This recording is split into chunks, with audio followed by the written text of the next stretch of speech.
Prezados amigos e amigas, boa noite para todos nós. Que o Senhor nos abençoe em sua doce e sublime paz e que nos conserve junto ao seu coração, a fim de que dele recebamos as melhores inspirações para a nossa caminhada. Antes de iniciarmos as nossas reflexões, gostaria de agradecer pelo convite, também pela compreensão, pela paciência, até que surgisse a possibilidade. Mas hoje aqui estamos com muita alegria no coração, pela primeira vez nesta casa, segunda vez nesta cidade, reencontrando alguns corações queridos que já pudemos conhecer ao longo das jornadas espíritas e, naturalmente, conhecendo a outros tantos, esperando contribuir de alguma maneira com a jornada de cada um de vocês, por meio de reflexões à luz do Espiritismo e do Evangelho de Nosso Senhor, que eles possam ser úteis.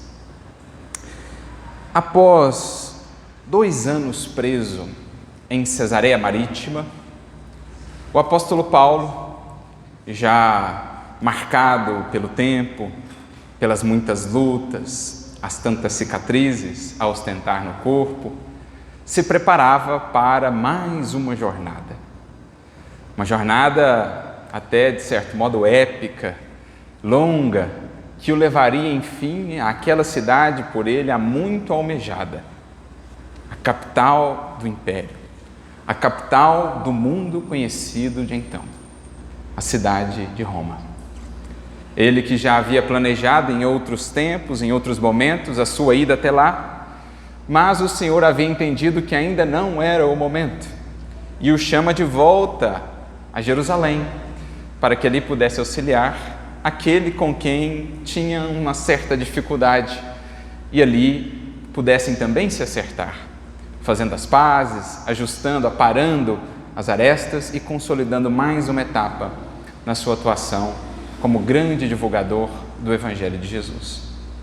Em Jerusalém, como sabemos, a partir da narrativa sublime do nosso querido Emmanuel no livro Paulo Estevão, ele acaba sendo preso e aí uma série de processos, uma série de acontecimentos culminam nesses 2 anos na prisão, quando, após ter apelado a César, ele enfim seria levado à cidade de Roma. E ali ele caminhava pelas ruas de Cesareia Marítima, amparado por Lucas, entre outros companheiros, Timóteo, Aristarco, alguns desses que iriam com ele para Roma, outros companheiros vieram de outras regiões ali no entorno para se despedir dele, quando de repente ele é surpreendido já às margens do Mediterrâneo por uma verdadeira multidão que, sabendo da sua partida, muito certamente para não mais voltar, como de fato se deu, não mais voltaria àquelas regiões, aquela multidão parte em direção a ele e o busca para agradecê-lo. E temos então, pelo menos a nosso ver, uma das mais belas cenas registradas no livro Paulo Estevão, cena que tocou profundamente o que mais tarde seria o evangelista Lucas, grande amigo, pupilo do apóstolo Paulo, e todos os circunstantes que ali estavam ficaram realmente tocados diante daquela multidão formada pelos mais diferentes tipos de pessoas, oriundos das mais diversas regiões, de diferentes etnias, idades, condições. Ali estava aquela compacta turba para prestar o seu agradecimento àquele grande apóstolo que lhes havia apresentado a Jesus, como antes não haviam visto, de uma maneira que até então não haviam ouvido. Descreve-nos Emmanuel, em sua bela narrativa, que mulheres humildes ali estavam para agradecer ao apóstolo dos gentios as dádivas que dele haviam recebido. Muitas delas traziam também os seus filhinhos, que então lhe tomavam a túnica com a sua alegria, com o seu sorriso de gratidão, muitos deles o denominando até mesmo pai, porque assim o consideravam como um pai espiritual. Muitos anciãos também presentes, enfermos que haviam sido curados ou amparados pela Casa do Caminho, que havia, elaborado, que havia estabelecido um novo padrão de auxílio aos necessitados a partir de algumas ideias sugeridas pelo apóstolo Paulo em conversas com Pedro em outros tempos. Então ali estavam também para exaltar todas as bênçãos, todas as benesses que haviam recebido e agradecer ao convertido de Damasco. Também ali estavam aqueles pelos quais ele tanto trabalhou, os gentios.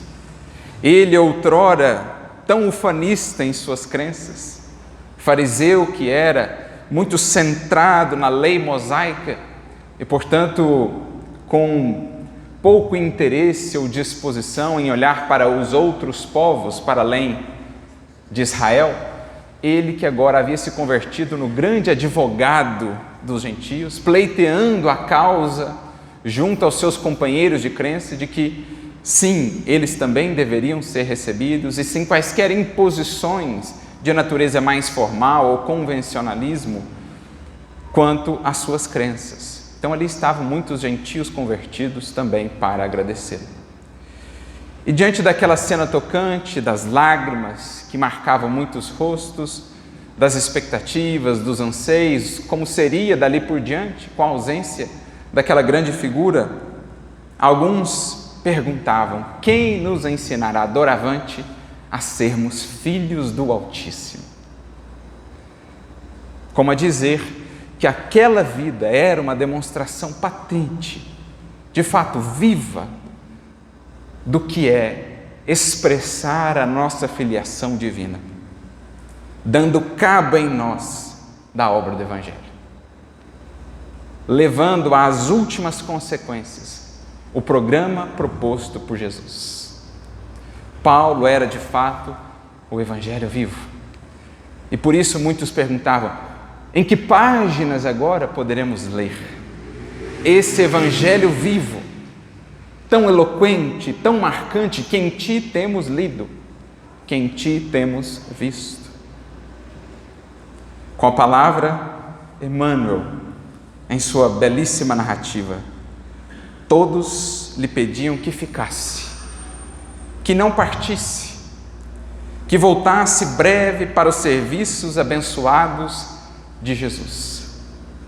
Serviços esses que, a essa altura, já havia se consagrado há pelo menos 20, 25 anos, por volta disso, ininterruptamente, a serviço da causa da Boa Nova, já tendo realizado 3 viagens apostólicas, teria agora a sua jornada para Roma e de lá ainda faria mais uma viagem apostólica até a região da Espanha, de onde voltaria, enfim, para culminar de fato o seu ministério, o seu testemunho na cidade de Roma, ali sendo martirizado por volta do ano 64, tendo sido convertido ali por volta do ano 35, 36.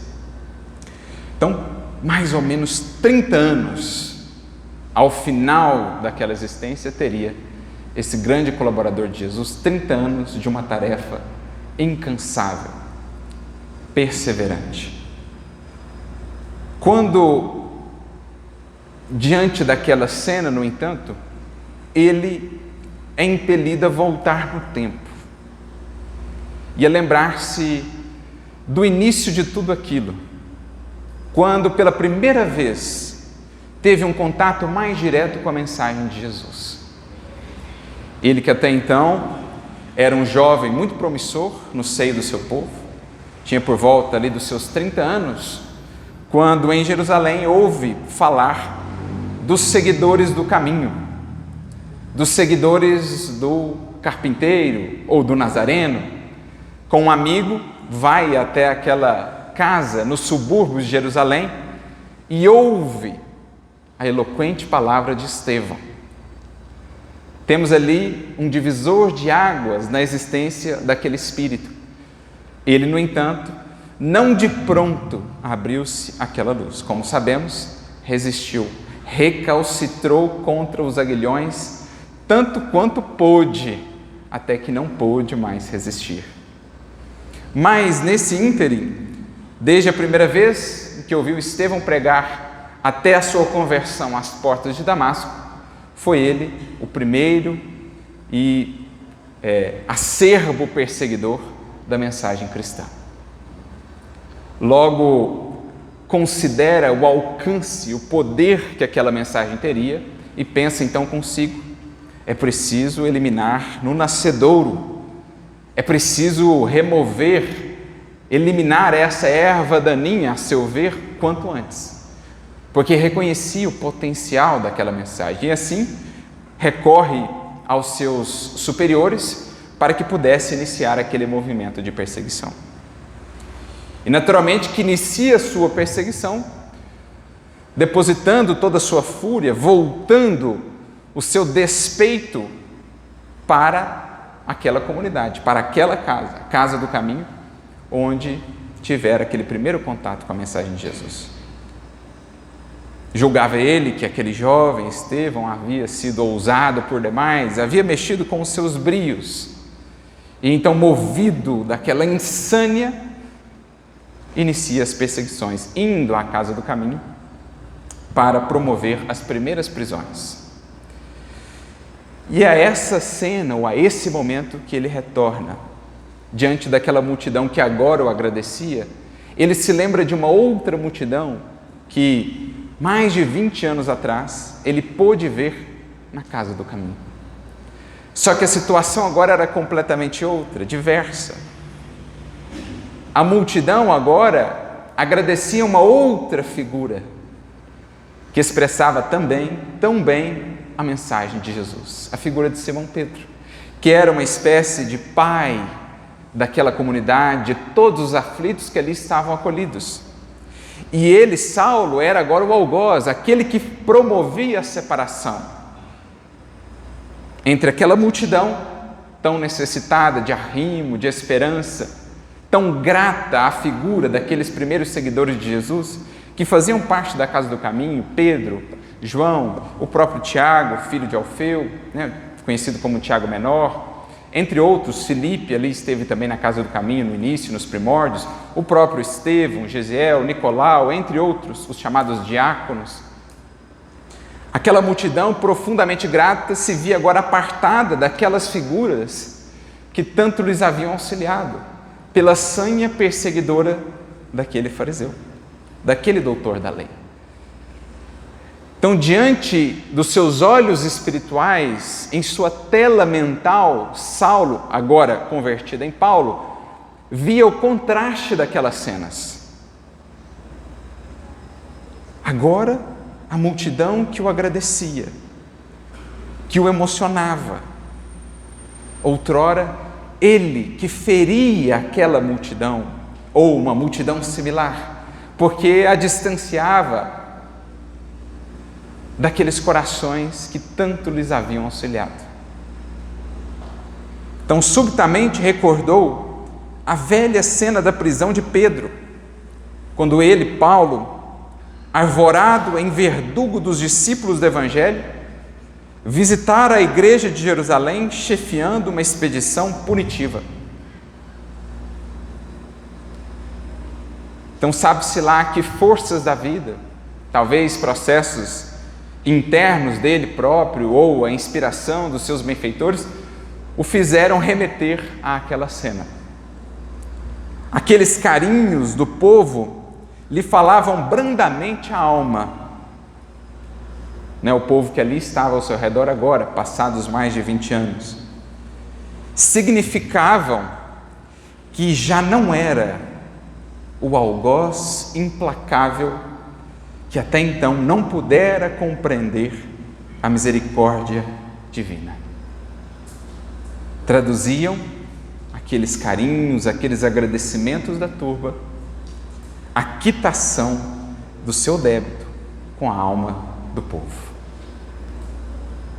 Então, a misericórdia do Cristo possibilitava ali, naquele momento, depois de tantas lutas, de tantas refregas, de tantos sacrifícios, de tantas renúncias, possibilitava a ele esse alívio interior, essa sensação sublime da consciência que rompe com os grilhões de sombra do pretérito, pelas chaves libertadoras do amor e do Evangelho de Jesus. Ali, in loco e dentro de si, ele podia quase que ouvir as palavras do Cristo a repercutirem novamente. O amor cobre a multidão dos pecados. O teu débito adquirido para com a multidão que outrora prejudicaste, afastando a tantos corações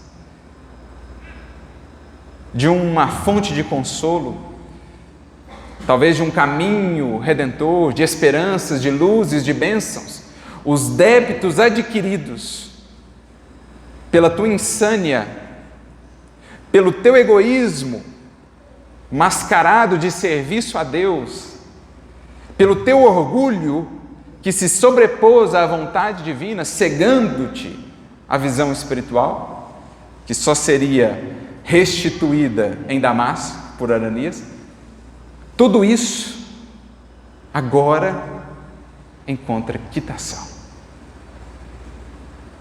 Porque foram precisos todos esses anos entranhando-se da mensagem do Evangelho, lutando árdua e asperamente por compreendê-la e aplicá-la, para que ele pudesse entender a própria essência da mensagem do Cristo. O convite maior que o Evangelho nos faz, que não é senão o da nossa integração à vida universal, à vida cósmica, às vidas ao nosso redor, pelos laços inquebrantáveis, indestrutíveis do amor. Mais de 20 anos para que ele de fato sentisse, então, pudesse se sentir integrado a essa grande cadeia, essa grande solidariedade que preside o universo por meio dos laços do amor. Então ali ele sentia que o seu débito estava quite para com a multidão. De consciência um tanto aliviada, entendendo que com Jesus os fardos vão se tornando cada vez mais leves à medida que cresce em nós o amor. Porque se perseveramos na senda que Ele nos propõe, cada vez mais algemas são rompidas, cada vez mais laços de sombra são diluídos, cada vez mais luz, mais esperança, mais contentamento, mais paz passam a habitar conosco. E embora a luta por fora, o caminho com Jesus é por dentro um caminho ascensional que nos conduz a cada vez mais leveza, a cada vez mais alegria, a cada vez mais contentamento. Algo que ele pôde notar também na sua primeira experiência de flagelo mais intensa, quando, flagelado em Corinto, teve o seu primeiro grande êxtase. O corpo padecia, no entanto, portas adentro de si mesmo, ele sentia que pairava em uma outra região. Chegando a concluir consigo, sob a inspiração dos benfeitores, que havia atingido uma região de paz divina, que Deus confere a seus filhos depois de imensas lutas por vencerem a si mesmos, a si próprios. Então ali, a consciência sentia-se um tanto mais aliviada, mais peso saía. Peso de ilusão, peso de remorso, peso de imperfeições. Com Jesus a gente vai deixando o peso que ainda nos faz caminhar tão devagar na senda da evolução, vamos nos fazendo mais leves e mais livres para seguirmos em direção à luz, à gloriosa destinação que a todos nos espera. Recordou-se de Abigail e começou a chorar. Recordou-se da noiva amada e começou a chorar. Porque ele se lembrou de uma expressão que havia ouvido dela num dos momentos mais difíceis da sua vida. Quando, depois dos 3 anos do deserto e uma breve passagem por Jerusalém, ele dirige-se de volta à sua terra natal por sugestão de Pedro, a experiência de Pedro o aconselha: volte à sua terra natal e espere mais um tempo para iniciar de fato o trabalho, porque sinto que ainda faltam bases. E assim ele o faz, reencontra depois de muito tempo o seu pai, e ali tem aquela experiência que ele foi tão difícil. O pai não pôde compreendê-lo, e lhe impôs então essa escolha: ou ele, o pai, ou o Cristo. E Paulo sai da casa de seu pai profundamente abalado. Afinal de contas, tinha no seu pai o seu maior amigo, uma grande referência, mas era preciso agora renunciar, compreender a impossibilidade do pai de seguir par e passo com ele, como Jesus nos havia dito, numa frase que às vezes é mal compreendida no Evangelho: se alguém ama pai ou mãe, filho ou filha mais que a mim, não é digno de mim. Como assim? Estaria Jesus diminuindo a sacralidade dos laços familiares? Claro que não. O que Jesus diz é que, muitas das vezes, esses corações que nos são tão queridos não nos compreenderão em nossos anseios de progresso e sublimação. E embora não os abandonando, por óbvio, é preciso que internamente não fiquemos presos, aguardando que iniciem para que possamos iniciar. É preciso que façamos a jornada, sabendo esperar o tempo de cada um. E assim ele o faz em relação ao seu pai. Mas saindo da casa de seu pai, e ainda abalado, ele acaba por dormir ao relento, ali nas proximidades do Monte Tauro. E ali tem aquela experiência com Abigail, que ele traz orientações que seriam muito importantes ao longo da sua vida. Os conhecidos: ama, trabalha, espera e perdoa. Mas também ali ela fala para ele dos filhos do Calvário.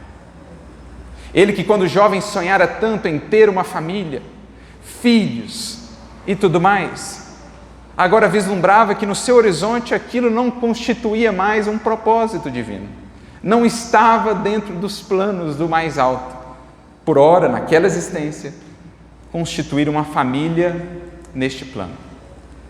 Mas ela, sua noiva espiritual, lhe diz então: podes adotar uma outra família. Se não podemos ter filhos, biologicamente falando, neste mundo, podes ser o pai dos filhos do Calvário, dos sofredores, dos aflitos, daqueles que caminham nesse mundo por entre sombras e dúvidas, angústias e desesperos. Tome-os, Paulo, como filhos da sua alma, como objetivo maior da sua existência. Consagre o seu viver a estes, ainda que muitos talvez não o compreendam agora.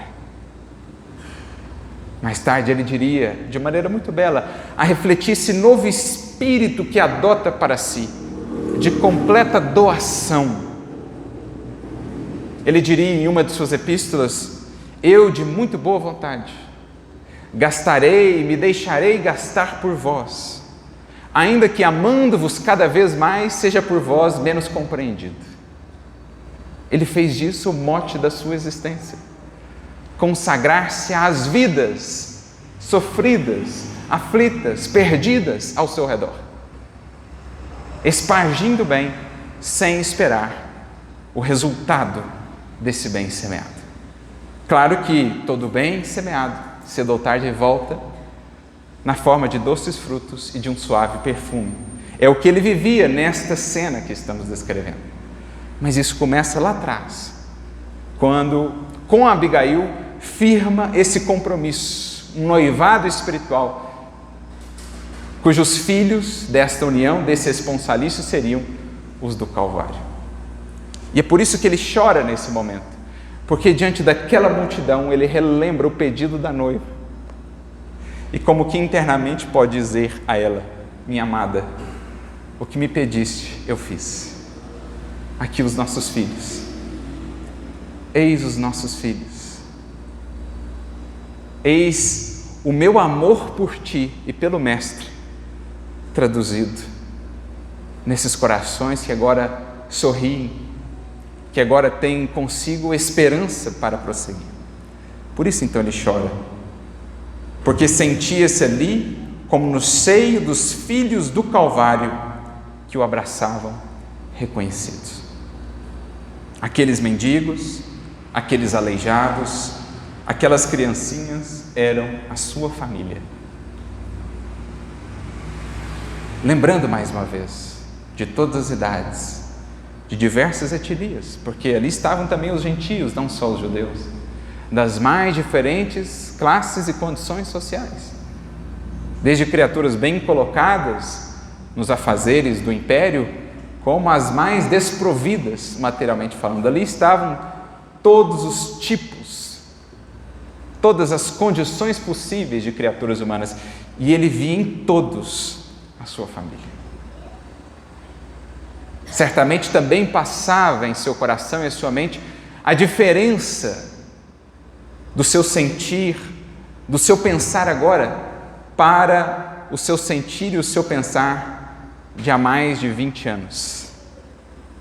Quando estava ele tão aferrado àquele conceito de raça, ao seu povo, com a exclusão dos demais, à sua visão de mundo, aos seus interesses, com a exclusão das buscas nobres dos demais.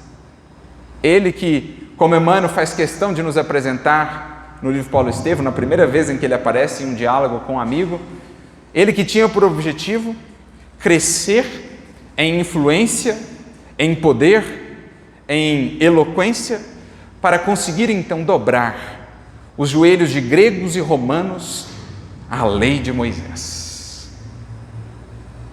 Esse era o Saulo de outrora, que imiscuía ao serviço divino que sinceramente desejava fazer, imiscuía também interesses pessoais muito marcantes, comprometendo a sua atuação com orgulho, com a vaidade, com o interesse. Então, embora existisse algo de sinceridade no seu coração, o quanto ainda não existia a contaminar a obra divina de Saulo, dos seus vícios, das suas imperfeições, ao passo que agora o seu sentir era todo diferente. Porque o Saulo, com os seus vícios, com os seus pontos de vista, com os seus interesses, foi sendo transmutado, foi sendo revestido da presença de Cristo. Algo que ele registraria: agora já não sou mais eu quem vive, é Cristo que vive em mim.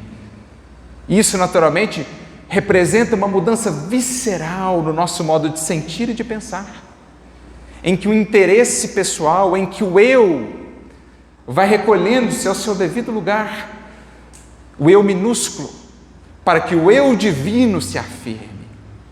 Cristo a operar em nós, não encontrando mais tantos obstáculos dos nossos interesses, dos nossos preconceitos, dos nossos orgulhos, dos nossos pontos de vista, das nossas vaidades. Outrora ele comprometia a obra do Cristo, a obra divina. Agora ele dava livre vazão. Outrora ele era um vaso contaminado com o fel do mundo, do egoísmo e do orgulho. Agora ele era o vaso purificado a conter a linfa sublime, a água viva do amor de Jesus. Então tudo isso passava pela sua mente. O que o Cristo havia feito dele em mais de 20 anos, nos quais ele havia consagrado, entregado o seu coração a Jesus. E é óbvio, meus amigos, que isso tudo deve falar profundamente a nós outros ainda hoje, porque esse é o resultado inexorável de uma vida que se entrega ao Cristo e ao Evangelho. Menos eu, menos meu, menos para mim, mais nós, mais para nós, mais de nós todos. A vida em Cristo segue aquele programa estabelecido pelo Batista. Dia após dia, é preciso que ele cresça e que eu diminua.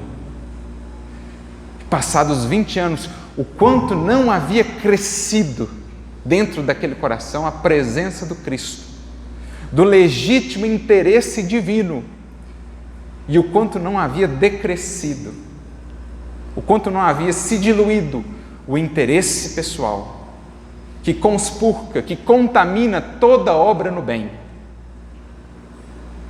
Essa jornada que culminava nesse momento. Naquele inesquecível minuto da sua vida, sentia-se plenamente identificado no ritmo da harmonia universal. Então, olha que maravilha. Ali, depois de todos aqueles esforços, de todas aquelas peripécias, de tantos anos de labuta, ele enfim sentia-se integrado à harmonia universal, alcançando a essência do Evangelho, que é fazer-nos não simplesmente cidadãos melhores do mundo, não simplesmente aperfeiçoar ou ornamentar a personalidade no mundo, mas é levar o espírito a integrar-se à vida cósmica, à vida universal, em suas cadeias de amor, descortinando para nós um dos pilares da lei divina, como Emmanuel vai descrever no capítulo 3 do livro Pensamento e Vida, quando versa sobre a cooperação. Assim Emmanuel descreve para nós o universo, das balizas subatômicas à glória das estrelas e das constelações. O universo pode ser entendido como uma cadeia de vidas que se entrosam na grande vida. Uma cadeia de vidas, vidas que se interligam, vidas que se conectam, vidas que olham para as vidas ao seu redor e que buscam, e por isso mesmo, se integrar à grande vida mantenedora de toda a criação, que é a vida de nosso Pai. Acontece que muitos e muitos espíritos, muitos e muitos de nós, nos estágios ainda iniciais, imaturos da jornada, nos sentimos como que apartados ou não nos vemos ainda integrados a essa grande cadeia de vidas. E assim vivemos tais quais ilhas, em que tudo o que importa é o que desejamos, é o que interessamos, é o que nos satisfaça, a despeito de quaisquer consequências, a despeito dos demais. Porque é a trajetória dos espíritos, vindos da animalidade, por isso mesmo ainda tão marcados pelo egoísmo, estamos no momento culminante da nossa evolução, tendo recebido já a mensagem libertadora do Evangelho, que é o momento, enfim, de rompermos com o egoísmo, de deixarmos de sentirmos assim apartados da vida, apenas voltados para o nosso interesse, para a nossa satisfação, não compreendendo que o nosso maior interesse está justamente em pensar no interesse de todos. A nossa maior felicidade estará justamente em pensar, em trabalhar pela felicidade de todos, acreditando ilusoriamente que pensando em nós garantiremos felicidade, esquecendo-nos dos outros. Por quantas vezes a espiritualidade não nos falará sobre isso? Por quantas vezes Jesus não nos falou sobre isso no seu Evangelho? Quando, por exemplo, nos diz: aquele que quiser salvar a sua vida, perdê-la-á. Aquele, porém, que perder a sua vida por amor de mim e do Evangelho, encontrá-la-á. Quão diferente é isso da lógica ainda operante no mundo. Quantas e quantas criaturas, quantos e quantos corações estarão interessadas em garantir o seu, ou talvez o da sua família, ou talvez o do seu bairro, ou talvez o da sua cidade, ou da sua nação, em detrimento dos demais, acreditando que assim estarão salvando a sua vida, estarão construindo, alcançando mais felicidade, para logo mais adiante perceberem a fragilidade de uma felicidade que não está pautada na troca, no intercâmbio, no olhar que se expanda para além de nós. Então, quem quiser salvar a sua vida, vai vivendo de frustração em frustração. Óbvio que Jesus aqui não fala de instinto de conservação, dos cuidados básicos, não é disso que Jesus fala. Jesus fala daquele que quer reter, daquele que quer insular-se, daquele que quer estabelecer um círculo, os que estão dentro e os que estão para além disso. Algo que mais tarde, por óbvio, ser-nos-ia recordado pelos próprios Espíritos.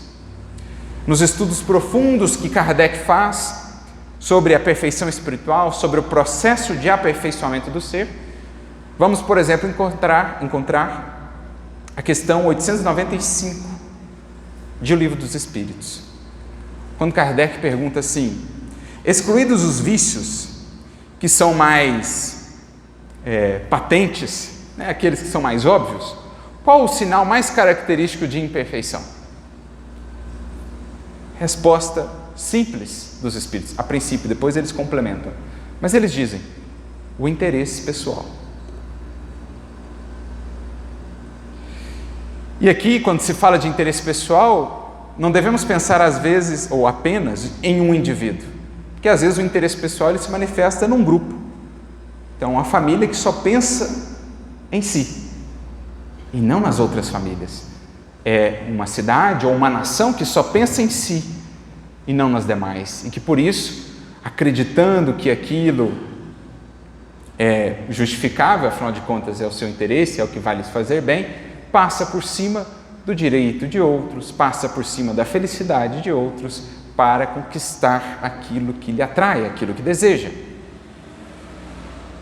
E de fato, bastaria para nós uma análise assim, superficial mesmo, quanto mais se a aprofundarmos, para notarmos que por detrás dos principais problemas da sociedade estará o interesse pessoal, como reflexo imediato do egoísmo. Porque tantos desafios ainda no âmbito da política, por exemplo, da administração de coletividades.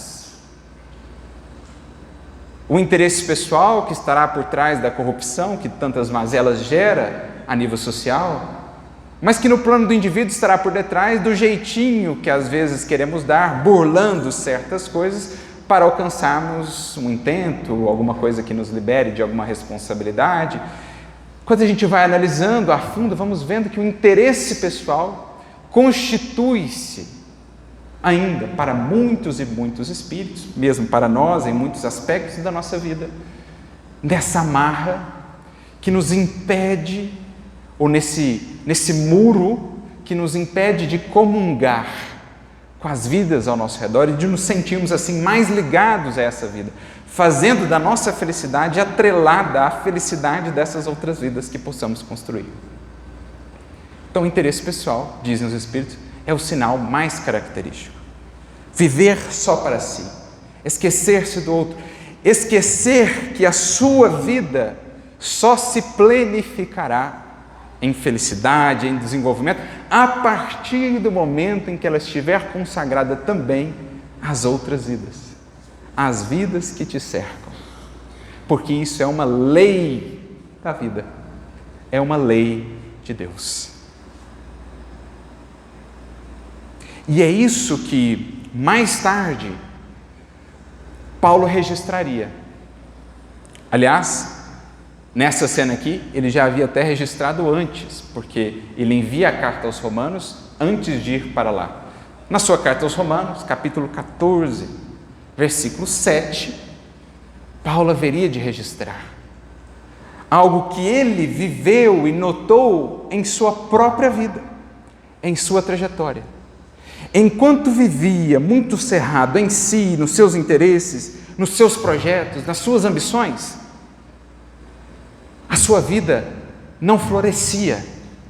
Ele não lograva alcançar a paz que ele tanto almejava.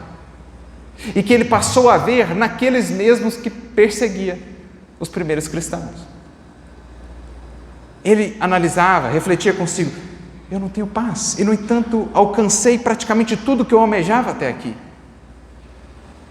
No entanto, aquelas criaturas lá da casa do caminho, aqueles indivíduos, muitos deles completamente desprovidos do mundo, demonstram uma felicidade, transparecem em seu olhar uma paz que jamais pude ver. A paz de Estevão ao morrer, entregando-se por amor e falando em palavras de amor e perdão, falando a Jesus por ele próprio, seu algoz. Aquilo nunca pôde sair de sua retina espiritual, de sua memória. Então, enquanto ele esteve ali muito cerrado em si, no viver para si, não logrou a paz. Passados 20 anos, a paz era profunda em sua alma. E por isso, talvez, ele fez questão de registrar Romanos 14:7. Ninguém vive para si. Isso é uma lei da vida. Porque a maior ilusão que o egoísmo tem nos feito abraçar ao longo de séculos se traduz mais ou menos nesses termos, numa linguagem mais popular. A vida é minha e ninguém tem nada com isso. Será mesmo? Você é uma ilha no mundo? A sua vida não repercute em outras vidas? O que você fala, o que você faz, não influencia outras vidas, trazendo de volta para si, para você, o retorno do que foi semeado? Será mesmo? Então, essa fala de Paulo, ela tem duas dimensões. A primeira, a mais evidente, a mais direta, é uma constatação evidente e inevitável. Ninguém neste mundo viverá sem ser influenciado e sem influenciar. Ainda que se isolasse no mais ermo dos recantos, lá estaria acompanhado de espíritos. E aqueles que outrora conheceu também saberiam de seu insulamento. Isso seria, de alguma maneira, um exemplo, alguma sementeira. Então, como diz Emmanuel, comentando esse versículo no livro Fonte Viva, capítulo 154, ele tem um comentário a esse versículo de Paulo, ele diz assim: queiramos ou não, é da lei que a nossa existência pertença às existências que nos cercam. Então, meu amigo, minha amiga, não tem como passar por esse mundo sem deixar um legado. Não falamos de legado material. Falamos de legado de valores, de princípios, de exemplos, de modos de agir. Então, ninguém escapa disso. Isso é constatação. O que a gente pode fazer a partir disso? O que devemos fazer a partir disso? Qual a natureza do meu legado? Se eu, de alguma maneira, vou influenciar outras vidas, eu preciso, então, entendendo a vida tal qual ela funciona, entendendo a mensagem de Jesus, eu preciso construir uma tal vida que seja de fato digna de ser compartilhada, de ser depois lembrada com gratidão, com alegria, com fé, pelas vidas com as quais eu convivi. Ou eu posso permanecer cerrado em mim mesmo, dentro da caverna do egoísmo e do orgulho, muito aquém ou muito distante ainda da felicidade imensa que nos está reservada e que é desconhecida ao egoísta. A maior fonte de felicidade que há, a da partilha, a de acender sorrisos, a de ver novamente brilhar em uma feição a luz da esperança, a de ver alguém afastado do caminho retomar os passos na senda do bem. Não há alegria, não há felicidade que se iguale a esta natureza de felicidade. Diria Kardec no Livro dos Espíritos, essa alegria, essa felicidade é desconhecida do egoísta. Ele se crê tão feliz porque, iludido pela satisfação sensorial com o prazer que ele busca, com a posse que ele acumula, com o poder que detém, para logo ver o tempo consumindo tudo isso, para ver o seu castelo de felicidade ruir diante dos seus olhos. Quem semeou o bem, contudo, recebe esse bem em ondas de gratidão, de luz, de apoio, que nunca se encerram e que só se amplificam com o passar do tempo. Então, se nós já sabemos que isso é uma lei da vida, que todos influenciamos e somos influenciados, agora precisamos meditar a natureza da nossa influência, da nossa relação, entendendo que é preciso qualifiquemos a nossa vida para que a partilha com outras vidas seja tal que edifique, que engrandeça, que liberte, que esclareça, que esperance as vidas ao nosso redor. Então é isso que Paulo quer dizer. Primeiro, a constatação de que nenhuma vida é uma ilha, vive apartada de quaisquer influências a outras vidas. Segundo, de que a concretização, a plenificação da vida é entender então que a nossa vida deve estar consagrada a outras vidas, porque essa é a fonte maior de felicidade que nos é dado alcançar. Essa é a própria meta para todos nós, e é o que ele aqui pôde perceber. Em 20 anos, entregando-se inteiramente a outras vidas, para que a luz do Evangelho pudesse ser conhecida, para que o Cristo pudesse ser buscado, ele enfim podia sentir-se agora uma vida realmente integrada à harmonia universal. Porque, meus amigos, são essas as vidas lembradas. São essas as vidas que constituem o patrimônio moral de um grupo, de uma coletividade, de uma família, de uma nação.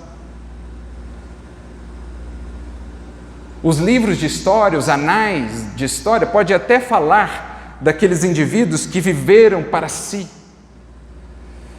mas exaltação, glorificação, gratidão e reverência, só aquelas vidas que foram além de si mesmas, em prol de uma causa comum, em prol da humanidade, em prol do progresso. O Emmanuel tem um capítulo muito interessante no livro Pensamento e Vida, mais uma vez, capítulo 17, em que ele fala da profissão, mas um dos elementos centrais que ele trabalha ali, dentro dessa reflexão sobre profissão, é a abnegação. E ele fala assim, olha, aquele que no mundo fica adstrito ao horizonte do dever mais imediato, do dever mais material, ele contribui de alguma maneira para o funcionamento do mundo. Mas ele fica num horizonte muito estreito ainda. Agora, aquele que vai além da simples obrigação, esse é o que ilumina a vida. Ou seja, aquele que vai além do interesse, eu faço isso para receber isso de volta. Eu faço isso porque então eu receberei. Esse fica limitado em sua atuação, em seu alcance. Agora, aquele que vai além do simples dever, além da simples obrigação, aquele que adentra a província da abnegação para além do interesse pessoal, esses são os que engrandecem a vida, porque abrem campo para a atuação do mais alto. Somente onde se supera o interesse pessoal, há espaço para a atuação do Cristo e dos seus. É mais ou menos isso que Emmanuel quer dizer.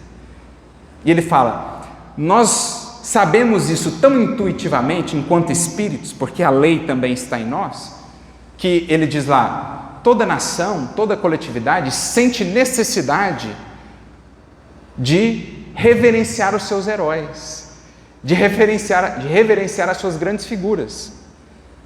E quais heróis ou grandes figuras? Aquelas que foram marcadas, cujas vidas foram marcadas por abnegação. Então a gente olha para a história humana, quais são os traços luminosos que marcam a história humana? Aqueles cujas vidas foram hinos de serviço e de abnegação. Não aquelas vidas que estiveram cerradas em si mesmas, portanto, muito pouco fecundas, estéreis, mas aquelas vidas que, jorrando-se de si mesmas em direção a outras vidas, tornaram-se férteis, tornaram-se rios, mananciais de vida, felicidade e progresso ao seu redor. Porque é o que nos ilustra a própria natureza. A água da poça é morta, acumula as sujidades é ninho de enfermidades, de patógenos, ao passo que o manancial que corre é fonte da vida, é água viva. É o que Jesus disse à samaritana: a água do poço e a água viva que se tornaria em quem dela bebesse uma fonte a jorrar para a eternidade.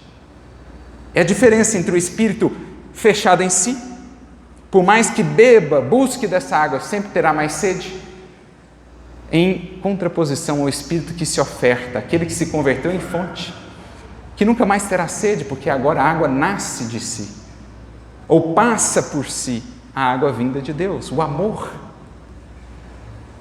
É o que os sábios daqueles tempos diziam a respeito dos 2 mares que existiam na região, ditos mares, né? O Mar Morto e o Mar da Galileia, alimentados pelo mesmo rio, mas tão distintos entre si. Porque um é morto e o outro era tão vivo como o Mar da Galileia, tão repleto de vida, de pesca. Ora, o Mar da Galileia recebe as águas do Jordão ao norte, mas não as retém em si. Permita que elas fluam e sigam seu caminho, levando verdura, levando vida por toda aquela região desértica. O Mar Morto, contudo, recebe as águas do Jordão e as encerra em si. É, portanto, morto. Olha a própria natureza a nos ensinar. Quem recebe as águas do amor divino e não as deixa fluir, torna-se uma poça, um ponto morto na criação. Quem, por outro lado, recebe essas águas e as permite fluir, é fonte onde está e a distância de vida. É isso que Paulo queria dizer. Ninguém vive para si. A vida feliz, a vida que se planifica, a vida que de fato se engrandece, começa depois do interesse pessoal, quando adentramos a região da abnegação, da vida que se consagra ao soerguimento de outras vidas. Por isso, a gente mencionou a questão 895 de O Livro dos Espíritos. Um pouco mais à frente, questão 912, Kardec faz a seguinte pergunta: bom, a gente já aprendeu lá atrás que o interesse pessoal é o sinal mais notório, mais característico de imperfeição. Portanto, quanto mais interesse pessoal em nós, mais compreenderemos o quão distantes ainda estamos da verdadeira vida, do que de fato seja viver. Na questão 912, então, ele pergunta: qual a melhor maneira, então, de vencer em nós o predomínio da natureza corpórea?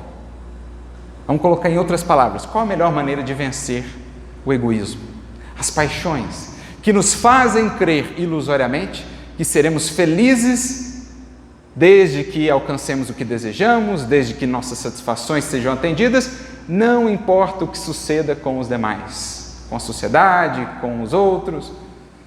O que fazer para vencer essa ilusão? Resposta dos Espíritos, também uma das mais curtas de O Livro dos Espíritos: praticando a abnegação. Quem de si se esquece em serviço, acaba por se encontrar. Quem se apaga, se engrandece. Quem desce, se eleva. É a lógica tão distinta do Evangelho, porque é o que realça-se, é o que se destaca da própria vida de Jesus. Paulo percebeu isso naquele momento. Ali havia, enfim, se integrado, depois de caminhar por labirintos escuros do interesse pessoal, do orgulho e da vaidade que o haviam cegado. Agora ele sentia, em plena jornada, infinito afora, plenamente integrado à grandeza da vida, à sublime fonte do amor. Então, esse é um entendimento chave para nós espíritas, porque, de fato, aprendemos que o destino de cada um de nós está em nossas mãos, que a jornada é individual, o progresso também, mas se é individual, longe está de ser individualista, porque não progrediremos sequer sem o auxílio dos outros. Nenhuma virtude se constrói sem outros corações. E por isso, só na província da abnegação, onde se dá mais propriamente o serviço com Jesus, encontraremos os recursos para a construção da nossa felicidade. Encontraremos de fato o alimento para a nossa alma, a felicidade que tanto almejamos. Então sim, precisamos estar atentos ao nosso progredir. É preciso pensemos em nós também no sentido de nos aperfeiçoarmos, mas não só em nós. Pensarmos em nós com os olhos também abertos, com a consciência expandida para quem caminha conosco, porque aí estaremos tendo o material de que carecemos, a nossa própria evolução. E fazendo o bem pelo bem, encontraremos o bem mais puro e que mais contenta a alma. Isso me faz lembrar uma espécie de provérbio muito interessante de Hilel, aquele que havia sido avô de Gamaliel, o professor ali de Paulo. Hilel, que foi um dos principais rabinos da tradição judaica e que no livro conhecido como Ética dos Pais, Pirkei Avot, ele traz ali essa consideração na forma de 3 perguntinhas-chave para nós. Ele começa dizendo assim: se eu não for por mim, quem será? Aí ele continua: se eu for só por mim, quem sou eu? Se não agora, quando? Então veja como que cada pergunta complementa a primeira. Se eu ficar só na primeira, se eu não for por mim, quem será? Eu posso muito facilmente então pensar só em mim. Afinal de contas, ninguém mais vai pensar em mim nesses termos. Então, se eu não for por mim, quem será?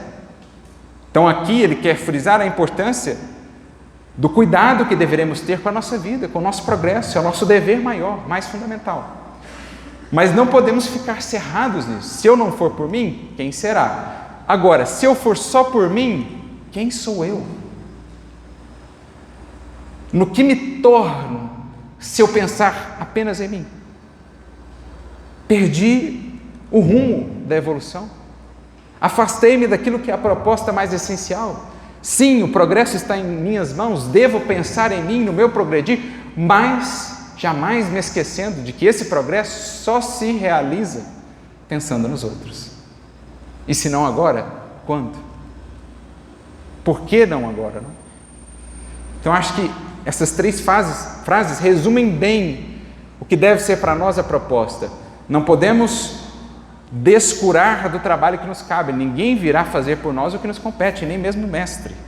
Então precisamos pensar em nós, no sentido de investir no nosso aperfeiçoamento, mas não só em nós, pensar no outro, porque senão perdemos a bússola do aperfeiçoamento. E claro, aproveitar o tempo que nos é dado, aproveitar os recursos que nos foram ofertados. Então ali Paulo sentia-se identificado plenamente no ritmo da harmonia universal. Brisas suaves de mundos diferentes balsamizavam-lhe a alma, como se houvesse atingido uma região divina depois de vencer grande batalha. Então, internamente, ele havia alcançado uma região divina, que é a região interna do coração que, amando muito, sente o Cristo ainda mais vivo dentro de si, a presença do Mestre. Quanto mais do amor nos fazemos instrumento, mais entranhados, mais embebidos estaremos da presença desse amor, mais próximos do coração de Jesus nos sentiremos. Pela primeira vez, alguns pequeninos chamaram-lhe Pai. Inclinou-se com mais ternura para as criancinhas que o rodeavam. Interpretava todos os episódios daquela hora inolvidável como uma bênção de Jesus que o ligava a todos os seres. Então, anos de luta, anos de esforço, árduas tarefas, caminhos desafiadores, a batalha, sobretudo interna, por vencer a si mesmo. Qual o prêmio? Qual a retribuição? Qual o louro concedido por Jesus? A bênção de sentir-se ligado a todos os seres. E, portanto, ligado ao próprio Criador, que oferta-se a todos os seres, sendo ainda desconhecido ou mesmo ignorado por muitos deles. Mas quem já se sente parte dessa teia sublime, por onde flui a seiva divina do amor, é em si mesmo já o grande beneficiário daquilo que é o coração da mensagem de Jesus para o mundo. Então, a nós todos que por vezes ainda nos vemos assim, envoltos nessas amarras, nas algemas do egoísmo, do interesse pessoal, muito centrados naquilo que nos diga respeito, em nossos interesses, em nossas satisfações, não acreditemos na promessa ilusória de que há felicidade aí. Lembremos com Paulo, que viveu em si essa jornada e essa mudança de compreensão e de sentimento, que é lei da vida que nenhum de nós viva para si. Tanto porque a influência é inevitável, mas também porque a culminância da vida que se planifica é ofertar-se para engrandecer os outros, a vida, a criação ao seu redor. Por isso encerramos com algumas palavras do nosso querido poeta e grande filósofo da doutrina espírita, com a beleza de sua eloquência, Leon Denis, no seu livro O Problema do Ser, do Destino e da Dor, quando trata no capítulo 25 sobre o amor.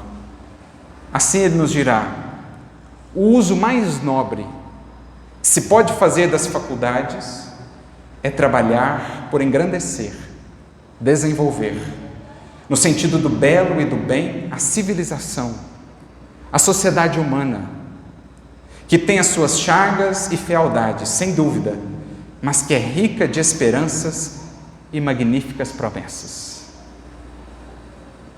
Então, que o nosso campo de percepção se expanda, que a nossa consideração acerca da felicidade não esteja assim tão reduzida a nós ou aos nossos, que entendamos a magnitude da obra em que estamos inseridos, convidados por Jesus, e que entendamos a possibilidade imensa de criar felicidade, progresso, luz, que há em cada espírito e nos tantos corações que o Senhor aproximou dos nossos passos.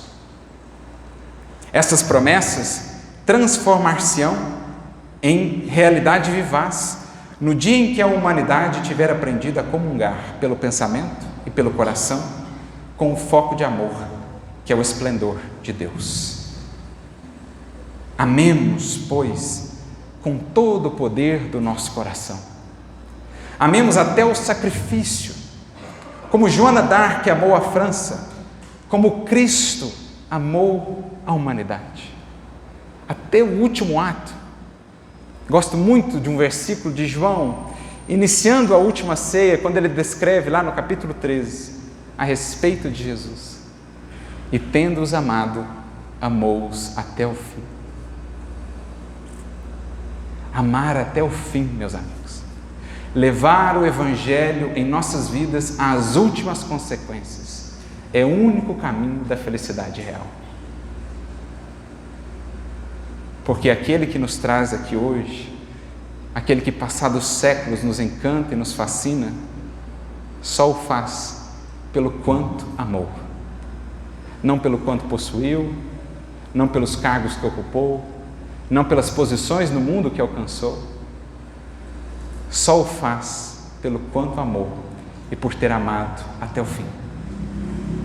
Tendo sido seu último ato antes de expirar na cruz, um diálogo com os anjos que se faziam presentes, pedindo ao anjo da caridade que se dirigisse até onde estava Judas, que havia acabado de se suicidar. Esse é o Mestre a quem seguimos, aquele que de cruz aos ombros, até ali, não pensava em si. Encaminhava João, encaminhava Maria, falava com esse ou com aquele apóstolo, consolava as mulheres que choravam por ele, sempre espargindo vida, doando-se e por isso ganhando para sempre os nossos corações, a nossa reverência, a nossa gratidão e o nosso amor. Quem ama ofertando-se, conquista, não se impõe. Do tipo de conquista mais duradoura e mais valiosa que há: a conquista pelo amor. Por isso, amemos, como diz aqui Denis, como Cristo amou a humanidade, e todos aqueles que nos rodeiam receberão nossa influência, sentir-se-ão nascer para nova vida, como aquela multidão que agradecia Paulo. Ali estava porque haviam sentido nascer para uma outra vida. Ó homem, procura em volta de ti as chagas a pensar, os males a curar, as aflições a consolar. Alarga as inteligências, guia os corações transviados, associa as forças e as almas, trabalha para ser edificada a alta cidade de paz e de harmonia, que será a cidade de amor, a cidade de Deus. Ilumina, levanta, purifica. Que importa que se riam de ti? Que importa que a ingratidão e a maldade se levantem na tua frente? Aquele que ama não recua por tão pouca coisa. Ainda que colha espinhos e silvas, continua a sua obra, porque esse é seu dever. Sabe que a abnegação o engrandece. Que assim, inspirados, portanto, nos tantos exemplos que nos antecederam, sobretudo naquele que deu-se integralmente por nós, seja o nosso coração um manancial de vida, um manancial de amor. Porque cedo ou tarde haveremos de compreender que nessa criação infinita ninguém vive para si. Que Jesus nos abençoe a todos.